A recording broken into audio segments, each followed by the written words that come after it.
Hello and welcome to Enlightened Empaths, your community for the spiritually awakened, where we discuss, explore, and connect with fellow empaths, healers, intuitives, and seekers. Hello, empaths. Welcome to our community connection show where we get to share with you all some questions and stories that you all have sent in to us. So sit back and relax and join us around the virtual table. Denise, would you like to start us off? I'd love to. This is a really quick question. Can my fear or anxiety influence my card readings I do for myself? Can you explain how this works? Oh, hell yes. Because I think that when we are looking for a certain answer or we're anxious or this falls into that category of, oh, I must not have asked the question right, or I better throw it again, or let me double check it with this. If you catch yourself in that place, then you're not going to be as clear a conduit for the messages coming through. It also falls under the premise of any divination, whether we're doing it for ourselves or for someone else, is always subject to change and free will. And it's the energy around you right at this moment. So if you're kind of an anxious hot mess, that might influence what the cards are bringing through for you. What do you think? Oh, I agree. I just don't understand how that works. Like how are these cards made by US Games going, oh, she's anxious today. Let's throw up a bunch of reverse cards for her. Like, I don't know how it works, but it does. What I think helps a lot when you're in that anxious state is to follow some of the protocols for approaching a card reading, where you ground yourself. You really center and calm your energy through some deep breathing or meditative exercises. You relax your muscles, you awaken your chakras, and you say your prayer of intent for that reading, where you call on your higher self, your higher guides, your higher power to surround you and help you receive the best guidance you need at that time. I think that can help a lot. That's a really, really good point, because you should have some kind of a ritual or a practice when you're starting to do any kind of a reading or any type of divination, so that you're giving the heads up to spirit, okay, I'm ready to work now, or I'm ready to be a clear conduit for what you want to bring through. Yes, exactly. Okay, our next one says, I've been listening to your podcast on my way to work every morning. I'm drawn to the ones about dreams, which made me really start to think about two recurring dreams I've had as a child into my early teens. One, as a very young child, was as if it was way back in the past with knights and such. There was a huge pyramid and this evil-like man with his crew of soldier-like men standing around, and he would take some children and would hold them over this pit of fire. That was what seemed like an endless drop and would sacrifice them. I don't know if I was one of the babies or if I was witnessing this, but I would have this dream often until I started having the one where I was a young teen and I had to walk down the aisle of church between all the pews with this log-like piece of wood that was over my neck and shoulders, where my arms somehow reached behind and over them. I never made it down the aisle, though, and there was never anyone in the church. As I have embraced my spirituality in the past few years and accepted my gifts, those dreams have been coming to mind after not thinking about them for a long time. I'm now 49 and I can still see the visions from those two dreams as if I had them the night before. I stopped having those dreams in my teenage years. I have a feeling that they are past lives that I'm dreaming about, but would love to get some insight from both of you. I think the fact that the first recurring dream this listener had as a child, and it was about something traumatic and awful happening to a child. And then as he or she became a teen, then the dream was a teenager having this. I think that was part of the humiliation they would do, where they would, you'd have to put your hands over that wooden log in front of the public of the village. And so the fact that the age line matched up does make me feel that these are past life memories, and they're very traumatic ones. And that's often what happens is our soul will remember the highlights and the lowlights of past lives. And so if we're still working through some of those issues, right around the same time that occurred in the past life is when we might have these dream experiences. And it's a way of us healing them, to recall them and to remember, I am safe now. So to me, these do sound like past life dreams. What do you think? I agree. And it could also be indicative of something that's happening in this person's life now that is they need to heal that, or they're feeling victimized or ostracized or humiliated. It could be reflective of, and they're revisiting those same feelings that they had experienced in that other life. Maybe not to the same degree as burning pits of fire, but there's something of those are dark dreams. Those are heavy. Yeah. Yeah. Especially for a little person. Right. My goodness. And it makes sense of starting to wake up that they would come back again. And I don't know why dreaming about it often is sometimes enough to release it. You know, Yes. I had a friend who was really struggling with some infertility issues, and, they did IVF and nothing was working. And she started having these dreams where she was a concubine. And every time she delivered a baby, the head of the concubines, I guess, would take the child from her so she could still be a concubine to this, I guess, emperor. And just having that dream, I don't know what it did, but within the year, she was pregnant naturally. So I think she had this soul level fear of, oh, if I get pregnant and give birth, the child will be taken from me, because that was her past life experience. And just dreaming it and giving voice and recognition to it was enough to heal that for her. Oh, that's a very good point. It's fascinating, isn't It it? really is. Our next one. I recently listened to your episode on how do you sense energy and spirits. As I was listening, I noticed I've experienced all of the senses in varying degrees. One of the most jarring senses I've experienced is clairaudience. This has happened a few times to me, most recently just about a month ago. I'll be sleeping in my bed at night and literally wake up to the sound of someone saying my name. It's a calm, even keel voice and is very clear. I've become somewhat used to this, so I usually wake up, my brain registers what happened, and I smile and quickly fall back asleep. The next day, I'll wake up and realize what happened and regret that I hadn't tried to connect or investigate more. I also see angel numbers daily, get ringing and absence of sound in my ears. I've been told by two separate psychic mediums that Archangel Ariel is with me always, and I'm connected to her in some way. My question is, if you think these occurrences are all connected, what should I do the next time I wake up to hearing my name? Do you have any book recommendations connecting with angels? I feel like some being is trying to connect with me, but I'll admit I'm having a hard time fully letting it in due to fear. Well, I do think it's all connected. I think that it's cool as all out to get such clarity and to hear that objective clairaudience from an outside source rather than subjective where you hear it in your head. It also, the other physical things that she mentioned, the absence of sound, the ringing, having different things happen in her life that do that. And I agree, when you wake up in the night, think, oh, well, it's similar to, I'll remember this dream, and you don't write it down and then it's gone by morning. As far as this person made a very good point of, it's a calm, even keel voice. It's very clear. There's nothing uncomfortable. She's smiling. So I think that as far as trying to connect with you 100%, but it doesn't feel like there's anything to be afraid of. It feels very comforting and protective.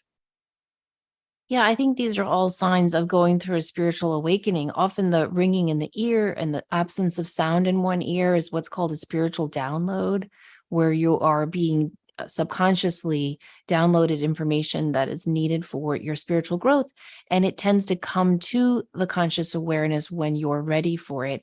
Your name being called, often that is your spirit guide trying to wake you up, or your angel, so that you can remember a dream, or that you can wake up and recognize that something is going on. I think we always have to go by our feelings. And so just like you said, Denise, since this felt positive and peaceful to her, then that's a good thing. I was just talking to a young woman who has been waking up to hearing her name shouted at her, and on the third day she saw in the morning in broad daylight a ghost walk into her bedroom and go into her bathroom. And I said to her, before she told me about the ghost, I said, how did you feel every morning when you woke up to your name being shouted? And she said, I was terrified. It felt very kind of anxious and upset, the voice. And then she saw the ghost. So hearing your voice called isn't always a positive thing and isn't always a negative thing. You have to look at what your intuition is telling you. And as far as books, there's some great books on angels by Flower Newhouse. Lorna Byrne, I think, has some of the best books on working with angels. Rita Berkowitz has a wonderful one. It's got a terrible title, but it's part of that series. It's The Idiot's Guide to Connecting with Your Angels, but it's filled with a ton of wonderful exercises to link in with your guardian angel. That's wonderful. Okay, our next one says, I'm looking for feedback on a recurring dream that takes place in the same location, but different events take place. However, constant is the feeling I have when in this location. It's almost impossible to describe. The closest thing I can use to describe it is home or comfort, warm and familiar. The dream always takes place in an underground cavern or lake. The walls are made of what I assume to be granite, and the water is blue, turquoise, and clear as can be. I can always see the stones on the bottom. Whoever runs this place has built a walkway above with a door. There are always people there swimming and playing. It seems to be open to the public and full of joy, but very quiet. No one talks. The funny thing is, this place is always located underneath the National Cathedral. A beautiful hall with an elevator is on the bottom floor, and it takes you down to the entrance of this mystical place.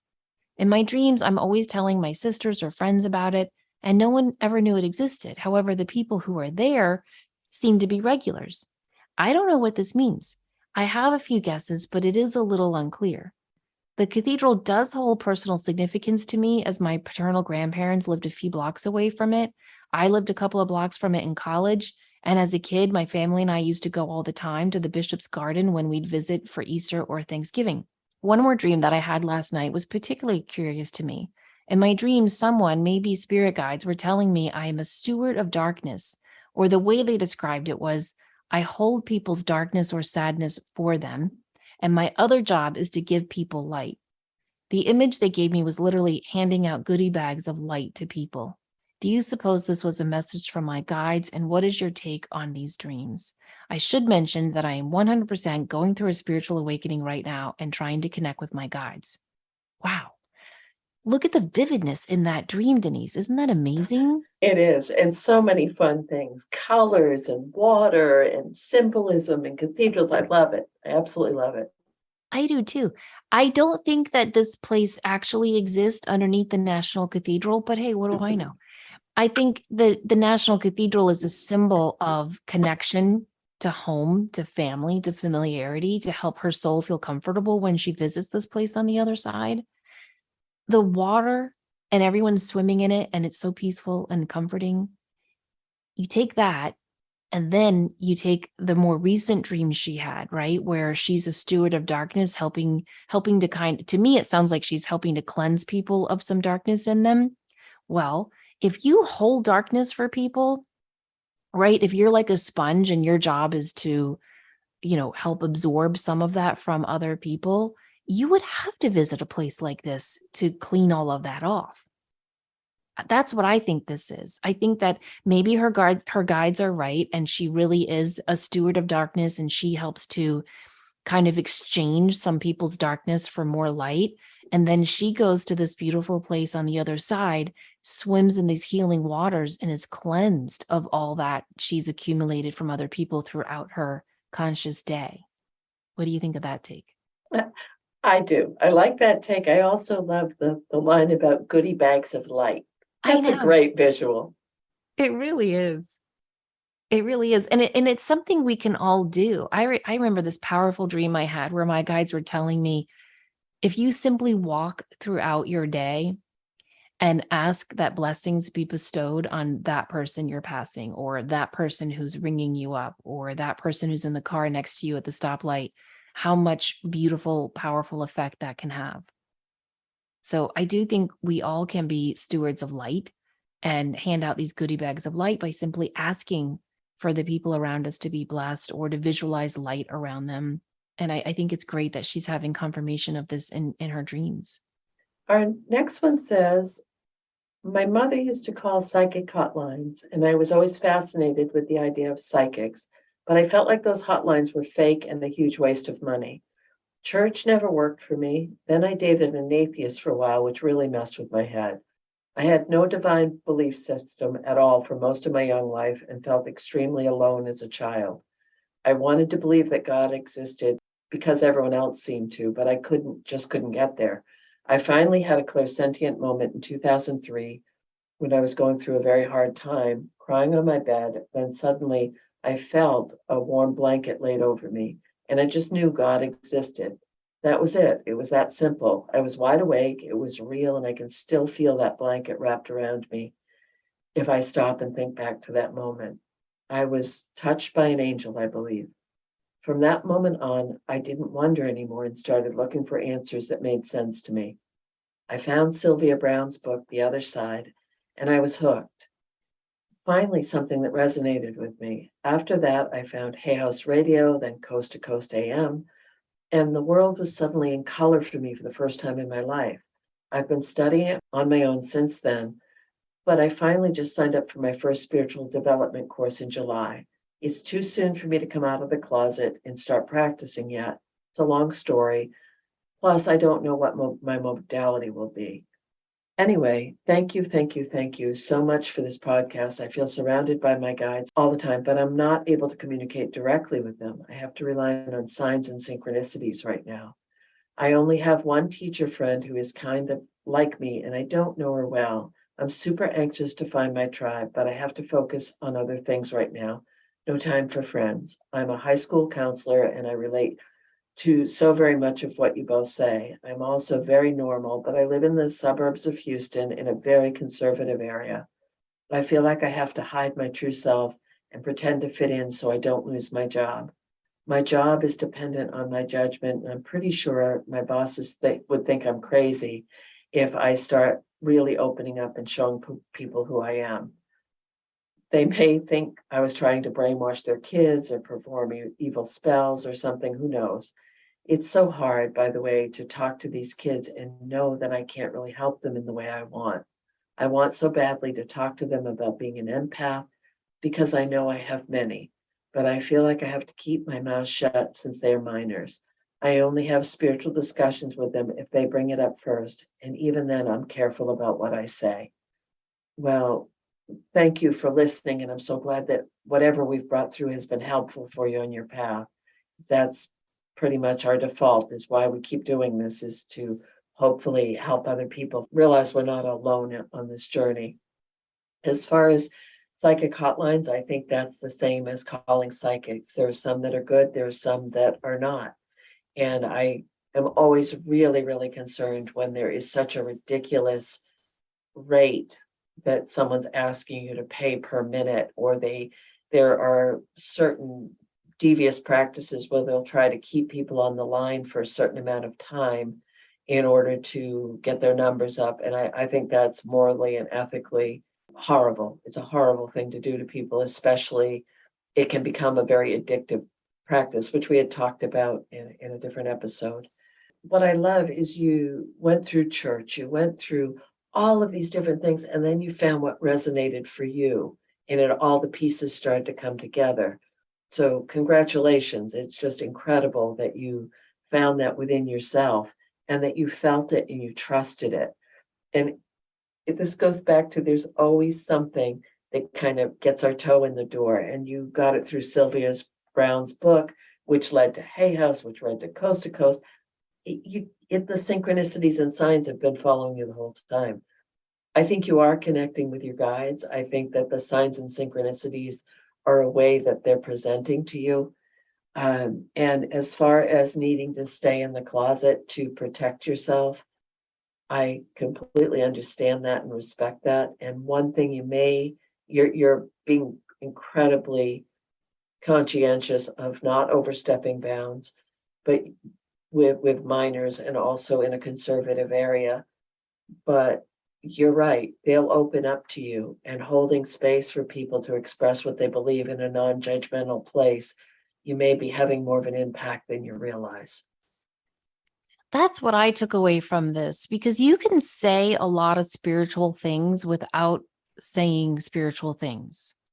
Does that make Right. sense? Like, you don't Yes. have to say like, oh, you have 3 guides around you and they're really helping you with this math test, right? Like, but you can say you have so much love and support around you that you probably aren't even aware of, and you're going to get through this. And so I do think that she is probably doing everything she's being asked to do. And it just feels during those spiritual awakening moments, you can feel so alone. Like, where is my spiritual tribe and who can I talk to this weird stuff with? And that can be very, very hard. And I think I hope shows like ours, but I know listening, I used to listen to Hay House Radio when it was live. And do you remember that years ago? Now it's totally gone. But I know in the early years that helped me a lot, just listening to other people call in and share stories that were similar to mine and going, "Oh, I'm not alone." And other people have those same thoughts and other people are trying this or looking into that too. And that was really, really helpful. Something else that helped me a lot was taking a ton of classes. So if you're able to, find a class, an intuitive development class, a meditation class, a Reiki class, whatever resonates with you.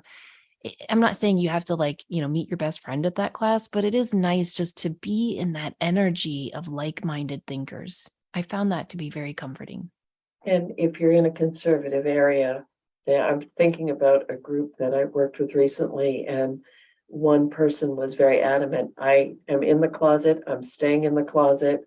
I'm fine with that. I can't let this leak into my real life at this point, but was able to build such a strong community of support in an online venue. So that's one positive thing that has come out of the mess of the last few years is it's interconnected us all on a global level. You may not have that option right in your neighborhood, but there are a lot of people just like you looking for you in that comfort as well. So well said. Okay, our next one says, after reading Samantha's fabulous book, The Awake Dreamer, wow, thank you. I began making an effort to remember and record my dreams, and I've noticed a pattern. There is a recurring pattern of 3 people, 2 men and a woman, coming to my house. The first time they went to the east side of the house and stayed working outside. In the second dream, they came to the west side of the house and again worked outside. In the third dream, I saw them coming up from the driveway. I hid because I didn't want to let anyone in. They came to the north side of the house and walked in through the sliding glass doors without knocking. I was angry and demanded to know what they were doing in my house and what they wanted. The apparent leader, one of the men, acted indignant that I would be angry. He didn't answer, but acted as if I should be grateful they were there. I persisted in asking him what they wanted. Ted Danson appeared at the sliding doors and walked in. I appealed to him. He soothed things between me and the headman, and I left the room to deal with another issue in the cellar. I was having 2 art pieces framed, and a man was working on them there. There were 2 collage pieces in the shape of hearts. One was whole, and the other I had done as half a heart and wanted to be sure the framer understood my intention. I was then in a sort of cafeteria with a lot of people sitting at tables. It was well lit, and I felt safe and happy. There was miscommunication between people sitting at the tables. Some would think another person was talking to them, but not notice when someone was actually talking to them. We all ended up laughing about it. I became aware that I had beautiful eyes and thought, I wonder what my life would be like if I had such beautiful eyes. I should note that before this last dream, I had done a meditation and set an intention to meet my spiritual team. Did I invite them in? They were so ordinary looking, and I definitely did not care for the head man. I found him arrogant and imperious. They sure didn't feel like what I expected in a spiritual team. Perhaps that is why the image of Ted Danson appeared. I immediately felt safe and appealed to him for help, which he did. I am encouraged that I've been able to remember my dreams. I have struggled with this for a while and am encouraged that I'm starting to see patterns. Now I wish I understood what it means. Okay, well, that is really interesting because we've got a lot of symbolism here. We've got these people, first they're outside, then they just walk right in. And you don't want them there and you don't feel comfortable with them there. You hid from them. The head guy made you feel very, very uncomfortable. These are not your spiritual guides, in my opinion, because you would know and you would feel comfortable and your soul would recognize them. So this could be a symbol of boundaries that are not being set in your life, because in dreams our home represents our body, right? Like the shell of what holds our soul. The house holds the people inside of it. And so to me this is a message that there is some boundary with either 3 people in your life or 3 areas of your life that maybe you are not setting the strongest intention that you could. The fact that you went down into the cellar, the basement, that is often indicative of our subconscious, and you are working on collages of a heart. That means, again, in my opinion, that you're working on putting pieces together of self-love, and you're working in the basement, meaning you're working at the deep rooted self-centeredness of yourself. You had this other dream where everyone was miscommunicating, but you realized you had beautiful eyes. To me, this is about how maybe you haven't always gotten messages that you are loving, and lovable, but you're starting to. And that miscommunication is going to clear away, and you're going to be able to laugh it off as you put together these collage pieces of your beautiful heart and recognize that not only do you have beautiful eyes, but you are a beautiful soul, and you are here to do beautiful work on this beautiful planet. And yeah, I would agree that Ted Danson came in as a symbol of your guide. And the more you continue to work with your dreams, I bet you'll be able to see how your guide actually looks, Maybe he is Ted Danson, Denise, right? What do I know? Maybe Ted Danson is a night worker. Maybe. I was trying to figure out if it was Ted Danson from Cheers or from The Good Life. Me too. Me too. That was a beautiful explanation. Thank you. I have absolutely nothing I can add to that. That was incredible. Our next one, I need your insight, please. I'm a school counselor. A woman did a presentation for our district a few years ago. The slogan that came out of that presentation is, "You matter." Since then, we keep getting things thrown in our direction with that slogan, and now my team wants to buy a shirt with that slogan on it. It's very triggering for me. I feel like it's a lie. Despite what our bosses say to us, their actions basically tell us that we don't matter over and over and over. We're expected to do more and more every year. I'm very burned out. What they expect us to do, in my opinion, is not really helping the kids, it's just enabling them. And I feel like they are mostly just trying to cover their butts and keep from getting sued. I constantly feel very frustrated in my school, and now they want me to pay for a shirt with a slogan on it that completely infuriates me, and in a color that I don't like, I might add. I don't want to buy it. I don't want that slogan on my body or anywhere near me. Am I just being difficult? I haven't said anything to them yet. Should I keep my mouth shut and just wear the stupid shirt, or should I speak up and say something? And if so, what in the world do I say to that? I'm not sure I even know how to put my feelings into words. Well, hell no, you just put your feelings into words beautifully. And it feels like you are so done with the, I'm behaving myself here, so done with the BS. And I was a teacher of all grade levels, varying abilities for decades of my life. There are some incredible, thoughtful, kind, devoted people I was blessed to work with. And there were some that never should have been allowed to be around children. As in any industry, there's a spectrum. And I empathize with your frustration and with feeling pressured into doing things that may not align with what you believe and feel, because my gut feeling in my heart is that you're there for the kids, you're there to make a difference, you're there to hold space and to be an empowering school counselor, and the bureaucracy is getting in the way of that. I can't believe they're making them pay for the t-shirts. Like, where's that money going to?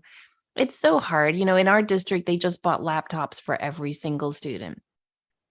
Brand new laptops for maybe it's just high school. I shouldn't say every student. But I thought, wow, like could they not have given some of this to the teachers or the school counselors on a nice bonus? But I think also, Denise, and you guys might roll your eyes at me.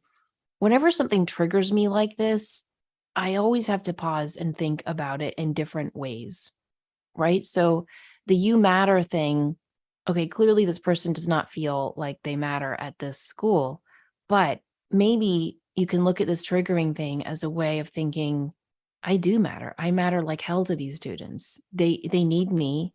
I'm doing good work for them. And this district, this Board of Ed, whatever, might not appreciate it, might not be showing any appreciation, However, I know that I matter in the job that I'm doing, and try to own that phrase rather than looking at it as what it really does embody to you, which is everything that's making you frustrated in your job. And I'm not saying that in a Pollyanna way. I'm saying that in a way to act as a bridge, right? So look at this trigger as, how can I find some positivity in this? But also look at this trigger as, is this spirit's way of nudging me to move forward in a new direction? Right. That was what I was feeling as well, because this feels like it's been building for quite a while. It doesn't feel like it's just the shirt. And I agree. I'm never a big fan of, well, surprise, surprise.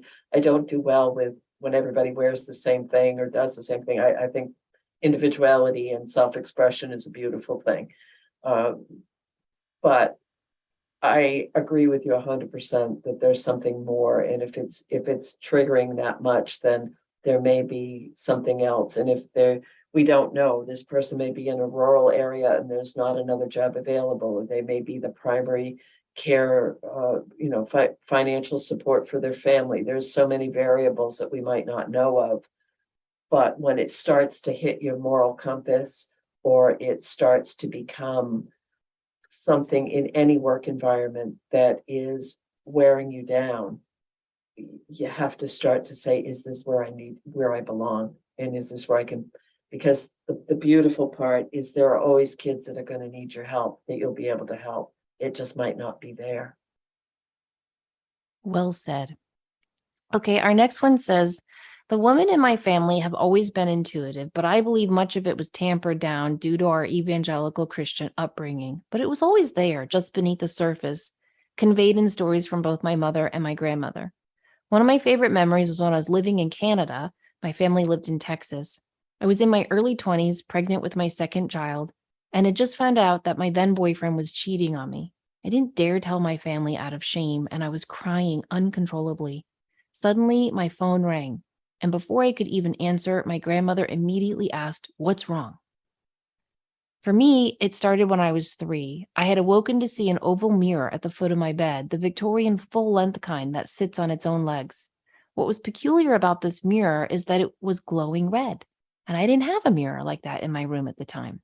I remember jumping out of bed, running past the mirror, sprinting down the hall to my father's room. He just curled me into his big arms and let me sleep with him that evening. He said it was a dream, but even at age 3, I couldn't fathom how I could have run past something that wasn't there. Since then, I've had repeated dreams of premonitions, usually involving impending pregnancies or sickness, talking to deceased loved ones that had messages for the family, paranormal phenomenon, and uncanny synchronicities that point to past lives. I've always felt grateful to live such a magical life. And then I was diagnosed with bipolar disorder in my 30s. That, compounded with being a single mom of 2 neurodivergent sensitive boys, was more than my stress levels could take. I pushed all the woo-woo aside and just focused on surviving.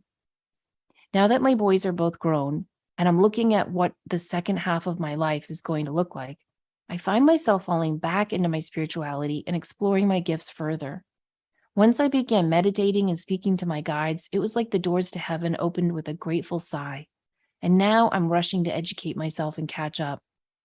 The dreams have come back full force. I'm working through past trauma with my shadow work, journaling like a beast, and this writer is excited to exercise her muscles again. Despite the gloriousness of this gift and all the richness of life it offers, I find this little voice in the back of my mind wondering if all the intuition, all the premonitions, all the dreams and visions, are they truly a gift, or are they the manifestation of mania? I am high functioning, take care of myself, practice strict routines, and have only been hospitalized once when I was initially diagnosed 14 years ago. During those 14 years, I've raised 2 strong boys alone, have held an important job at a government office for close to 15 years, and am extremely stable. I tell myself that this is not a byproduct of mental illness and to not be afraid to surrender to the joy. And yet, I struggle with this nagging thought daily. I'm curious about your thoughts on this. Did you ever doubt yourself? And as seasoned empaths, how did you overcome the doubt? Do you know other empaths with mental illness, and can you share how they navigated through their journey? Wow. Well, I think that you are a wonderful writer, first of all, because that's just a beautiful email. And thank you for sharing your story. And the fact that you were able to get through all of this and do so so beautifully and with so much joy and gratitude, and to have raised such just wonderful young men. I hope that alone helps you to chip away at the doubt. Now, when she says, how did you to overcome the doubt?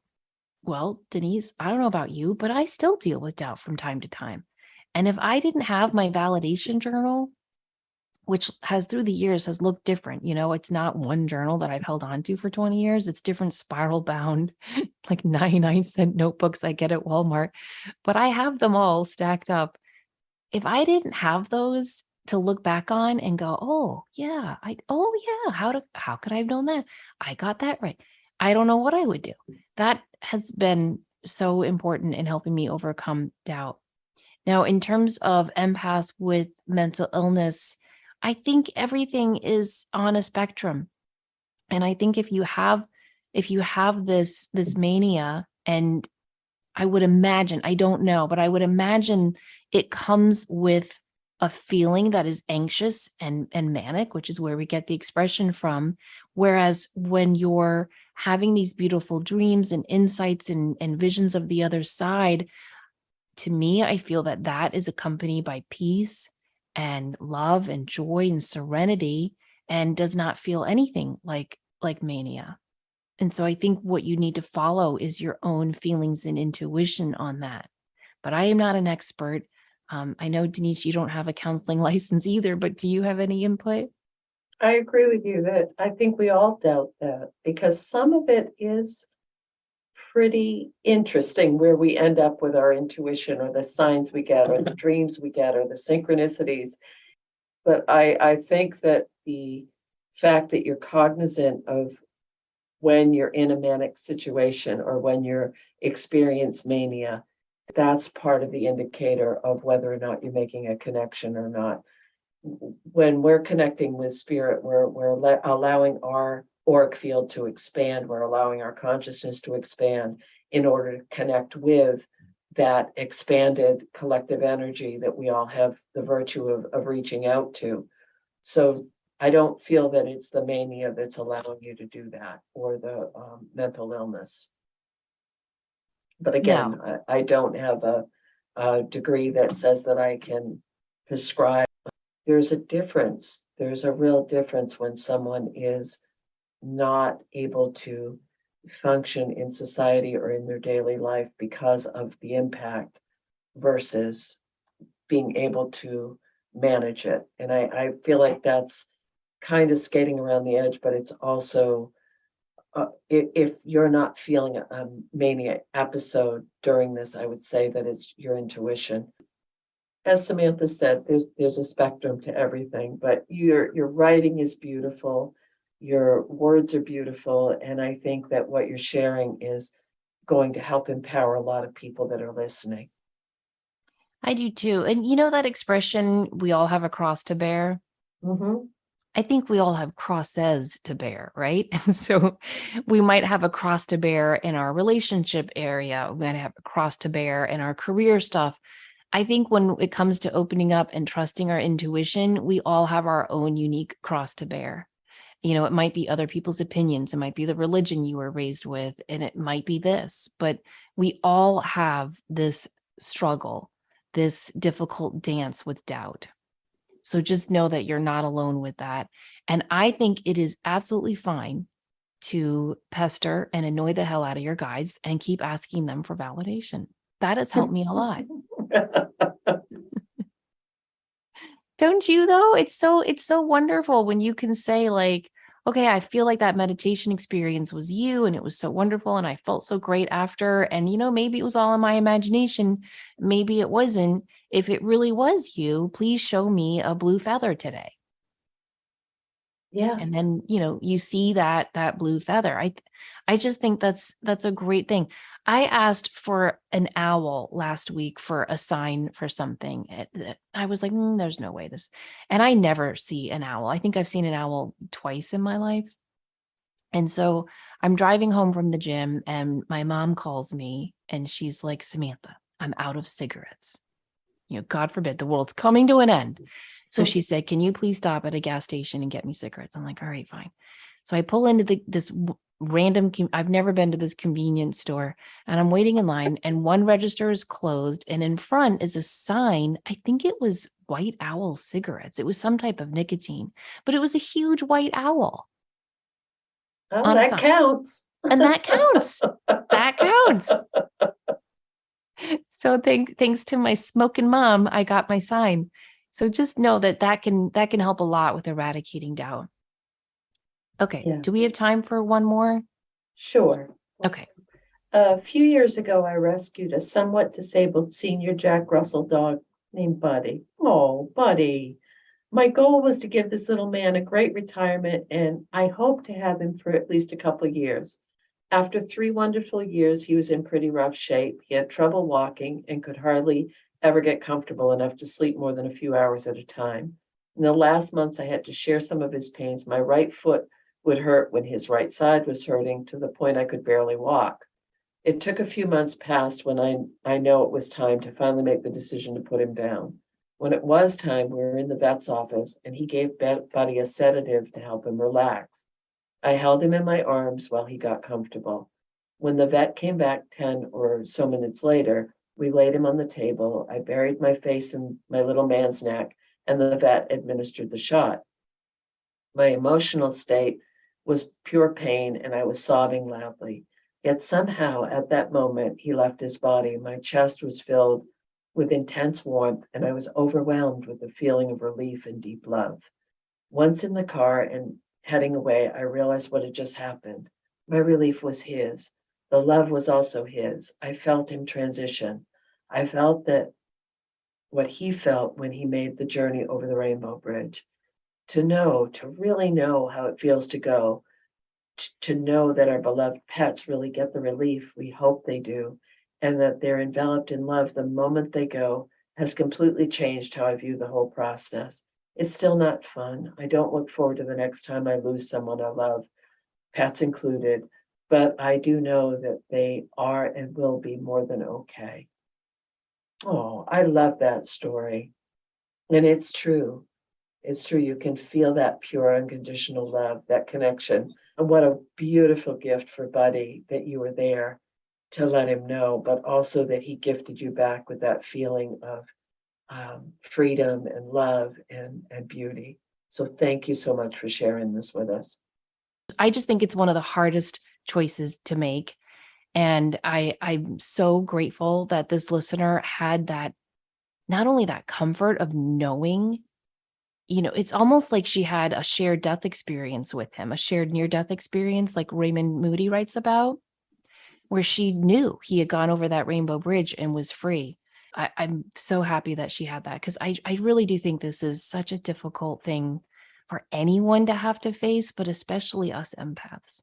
It's very, Yeah. very hard. And So I respect from my deepest heart people who rescue older animals and give them that quality of life, because that's another whole part of this story is to love, to care, to get attached, and to not have that length of time. That's pretty admirable.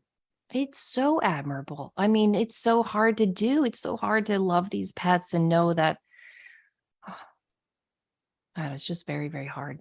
And yet you and I know beyond a shadow of a doubt that they go on, that they're happy, that they can connect and communicate with us. And I think it still doesn't help. You know what I mean? Because Right. it's a different dimension, it's a different place. So it's still very, very hard. And I just appreciate this listener taking the time to share that with everyone. Okay, let's do one more. This listener says, when I was little, I remember having strong episodes of deja vu, and I was always puzzled by these experiences. Today, I was laying in bed when I realized that everything around me, the whole moment, had been something I'd already experienced. It was my first deja vu experience in a long time. It made me look around the room and just say, whoa. What are your thoughts, opinions on experiencing deja vu and what it means? Okay, I love this question. I get deja vu quite I don't know if I should say quite often, but it happens. I always am so happy when it happens because I read years ago that when you have deja vu, it's a sign that you are on your right soul path, that you're following the plan that your soul laid out for you before you came to earth. And those little deja vu moments are like, remember, this is what we planned. And they usually happen in very mundane moments. It's not like, when you got a new job and you're shaking your new boss's hand, or, when you meet the love of your life and it. It's usually very mundane moments, like when you're laying in bed, like this listener was, or when you are switching the washer into the dryer. And it's supposedly on purpose in those little mundane moments to let you know, hey, just a little heads up, you are exactly where you are supposed to be in your life right now. So I've always loved that explanation. It really resonates with me. I have read other things that have said deja vu happens when a part of you is aware that you are living parallel lives, and those parallel lives are bumping into each other. And I think that's interesting too. What do you think? I had heard that first one, that it's kind of a checkpoint. You're on the right track. And I remember when I read this years and years and years ago, it was that we put those into the contract almost as checkpoints on our path, on our life's path. So when we have those and that instant recognition, I think it's fun. I love that feeling of deja vu. It's like, ooh, this happened before. I felt it. Or maybe we are in a different dimensional realm and we're doing this. That's one of those things I don't think we're going to really know until we're out of the suit. But